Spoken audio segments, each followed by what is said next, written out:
Látom, el vagy. Te meg már megint hogy kerültél ide? Én is örülök, hogy újra láthatlak. Régen beszéltünk. Ez azt jelenti, hogy már megcsináltál mindent, amit mára terveztél? Majd holnap megcsinálom. Mr. Sigma farkas. Ugye tudod, hogy 2 hónap maradt az évből. A céljaiddal hogy állsz? Erre szerintem te is tudod a választ. Pedig olyan nagy lendülettel indultál neki januárban. A barátnőd mit szól ez? Ugye most szivatsz. Fáradt vagyok egész nap, fáradtan kelek fel, fáradtan fekszem le, a napok nagyon gyorsan elmennek és egybefolynak, van, amikor egyszerűen nem is emlékszem rájuk, néha már esküszorongok is. Ó. Úgy látom, hogy megint el kell beszélgetnünk arról, hogy mi is ez a monk mód. És már megint kezdi ezt a habi youtuberkedést. Kus. Figyelj, nem kell szerzetesnek vagy Ultra Sigma Matrixot kerülő farkasnak lenned ahhoz, hogy monk módba menj, ez nem erről szól. Helyette inkább csak elmondok néhány tippet, amiket én szoktam csinálni, amikor az agyam olyan, mint egy Chrome-böngésző 87 nyitva hagyott füllel. Páran írtátok az előző videóm alatt, hogy beszéljek erről, szóval ez lényegében most nektek szól. Gatik 3 azt hitted, hogy elfelejtettem, nem felejtettem el, szóval remélem, hogy hasznos lesz. Az első dolog, amiről beszélni szeretnék, hogy anyukádnak igaza volt. A telefonod a hibás.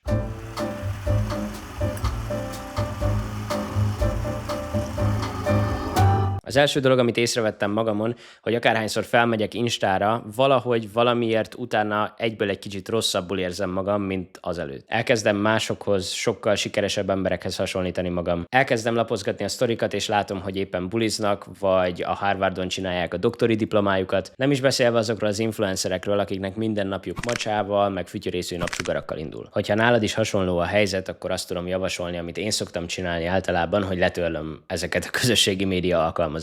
A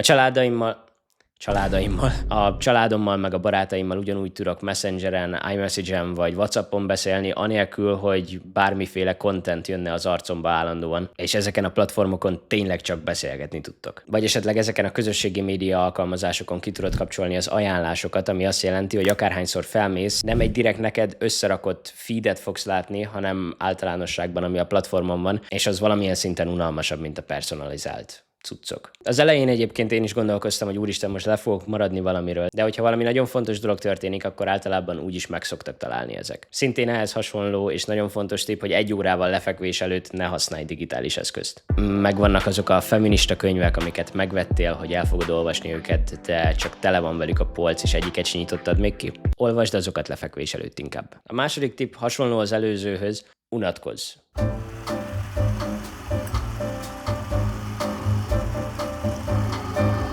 Van ez a YouTube videó egy professzortól a Harvardon, amiben éppen erről beszél, hogy mennyire fontos az, hogy unatkozzunk néha. Megemlíti többek között azt is, hogy depressziósabb vagy, hogyha sose unatkozol, és mindig el van foglalva az agyad valamivel, és hogy mi történik az agyadban akkor, amikor nincsen semmi, ami elterelje a figyelmed. Amikor csak te vagy, és a démonjaid a fejedben. Hiszen, hogyha kikapcsolsz mindent, és semmi nincs, ami elterelje a figyelmed, akkor automatikusan az agyad elkezd gondolkodni ilyen nagyobb kérdéseken, hogy mi az élet értelme, mi a te értelmed, hogy mi a célod az életbe, mit akartál elérni, és hogy is állsz mostanában. És ezek általában olyan kérdések, amik kellemetlenek. És hogy állandóan pörgeted a feedet, vagy valami más csinálsz, hogy eltereld ezekről a figyelmedet, ami pedig szorongáshoz, vagy esetleg depresszióhoz vezetett. A videó szerint, legalábbis én ezt így értettem meg. Mostanában egyre többen ródogolnak dolgokat, és nem a rosszra gondolni. Mint például hosszú repülőutak, vagy nem tudom, egyetemi órák. És a ródoging szerepe eddig nem tűnt fel, de hogy mennyire összefügg azzal, hogy az agyad egy kicsit kikapcsol, és hogy mennyire szükségünk van arra, hogy ródogoljunk dolgokat, és nem a rosszra gondolni. És ugye megvan az is, amikor a legjobb ötleteid a zuhany alatt jönnek rád. Vagy éppen akkor, amikor várakozol a reptéren, vagy egy orvosi rendelőben, és éppen nem használod a telefonodat. Mostanában elkezdtem füles nélkül edzeni járni, és én mindig is csak zenével tudtam edzeni, hiszen az, hogy anime karakterek ordibálnak a fülembe, az általában egy ilyen 50%-kal megnöveli a teljesítményemet. De kipróbáltam, hogy milyen az, amikor füles nélkül elmegyek edzeni, és tudom, hogy nem nagy dolog egyébként, de nekem új dolog. És az elején tényleg fura volt, de utána viszont észrevettem, hogy jobban oda tudok koncentrálni a környezetemre, az emberekre körülöttem, és a múltkori edzésnél például 2 új embert is megismertem, és röviden elbeszélgettem velük, mert ugye nem beszélgetni jársz az edzőterembe. De röviden elbeszélgettem velük, és tök jó arcok, és ez csak azért történt meg, mert nem volt berúgva a fülem. Szóval elkezdtem elkezdtél unatkozni, és egyszerűen csak záporoznak a gondolatok és az ötleteid. Ilyenkor érdemes ezeket leírni. Szóval a következő tipp, hogy írj.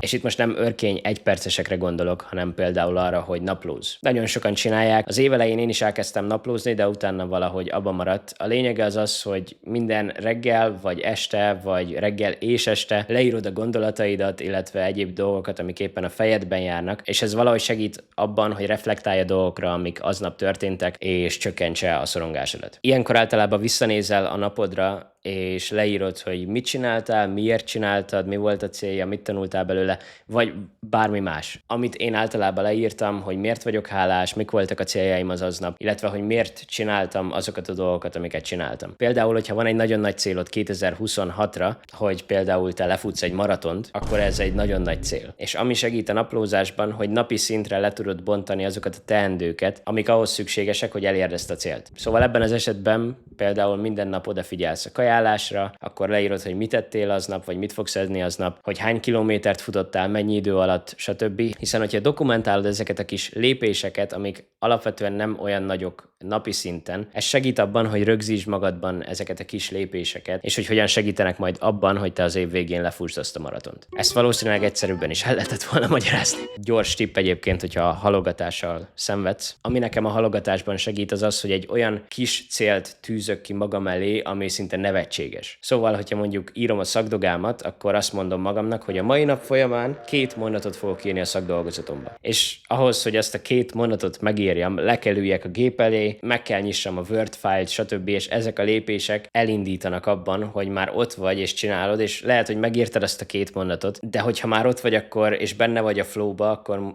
jó, akkor írok még egyet, és ott jársz a végén, hogy megírtál 2 oldalt. Csak azért, mert leültél 2 mondatot leírni. Próbáld ki, lehet, hogy neked is működik. Nekem szokott. Következő dolog a monk módonban, mozogj.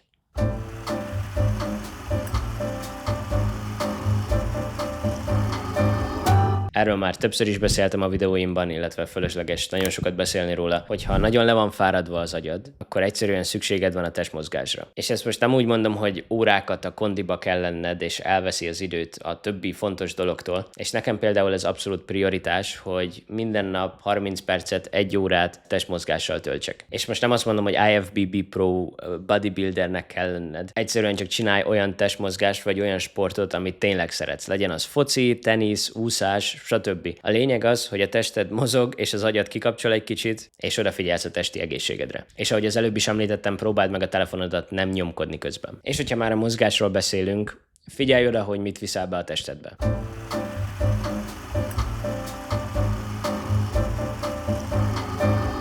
Mert hiába edzel, és tényleg logged in vagy, hogyha minden hétvégéd komoly alkoholizálással és hajnali részegmekikkel záródik. És álljunk meg itt egy percre, hiszen néha-néha én is a táncparkett ördöge vagyok, és a barátaimmal 4-es formációba sétálunk be az autós mekibe hajnali 4-kor, de hogyha tényleg monk módban vagyok, és tényleg fókuszálnom kell valamire, akkor ezekről általában leszoktam mondani. Természetesen nem örökre. És itt most szeretném megjegyezni, hogy néha mindenki visszaesik. Én is nagyon sokszor, hiszen tegyük fel, hogy egy hónapig folyamatosan grindoltál, nem hagytad el a házat, nem találkoztál a barátaiddal, stb. Akkor azért jól esik utána néha egy kicsit kimozdulni. És szerintem szükséges is, hogy ezt a monk módot ne örökké csináljuk, hanem legyen ilyen reset időszak. Természetesen ez a reset időszak ideális esetben nem 2 nap után történik meg. Hogyha pedig az egészségtelen kajákról beszélünk, ne vegyél szarokat. Mivel, és most hallgass meg, erre rájöttem, hogyha nincs itthon egészségtelen cucc, akkor nem fogok egészségtelen cuccot enni. Szóval igen, mostanában visszaszoktam magam fogni minden egyes alkalommal, amikor bevásárolni megyek, hogy ne vegyek ilyen szarokat. Illetve, hogyha egyedül vagyok, kaját rendelni a mai árak mellett nem is nagyon szoktam. És ez az alkohol megvonás egyébként egy érdekes dolog, mivel az elején én is kísérleteztem vele, hogy egyáltalán hogyan is lehet elmenni bulizni,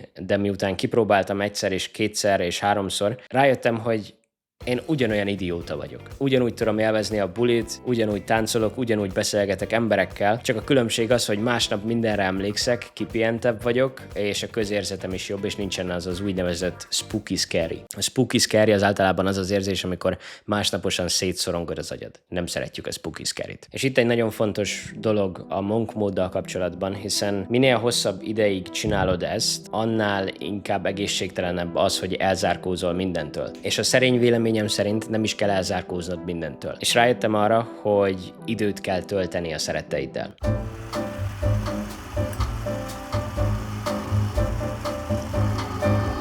Nekem mostanában egyre nagyobb kihívás, hogy összeegyeztessek mindent, a szociális életet beleértve, ami azt jelenti, hogy egyre kevesebb időt tudok a barátaimmal tölteni, egyre kevesebb időt tudok beszélgetni a szeretteimmel, és erre pedig szerintem szükséged van ahhoz, hogy ne őrülj bele az egészbe. Inkább a másik végletnek szól ez, azoknak, akik képesek elhanyagolni a körülöttük lévőket. Múltkor valaki mondta, hogy a gazdag emberek, amikor megveszik az első luxusvillájukat, és most gazdag emberek, erősítsétek meg a komment szekcióban, amit mondok, akkor az első gondolatuk az az, hogy milyen durca lesz, amikor áthívom a barátaimat, vagy beköltözik a családom, és hogy ezt a nagy házat meg kell osszam valakivel, és meg kell mutassam valakinek. De ezt valószínűleg meg lehet magyarázni azzal az egyszerű ténnyel, hogy az ember társas lény. Végezetül pedig, ami nekem általában segíteni szokott, az az, hogy hálás vagyok.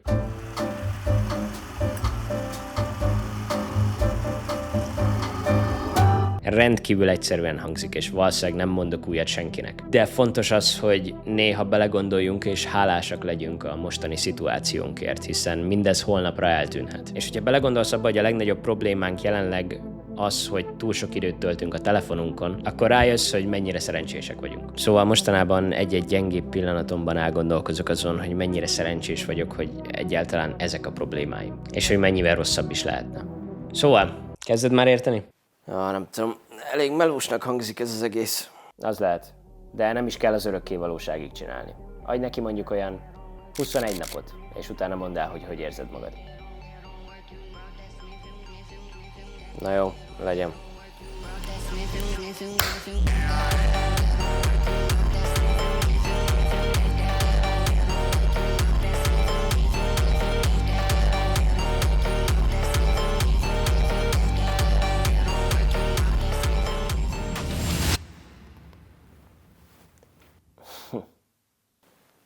Azt a kurva.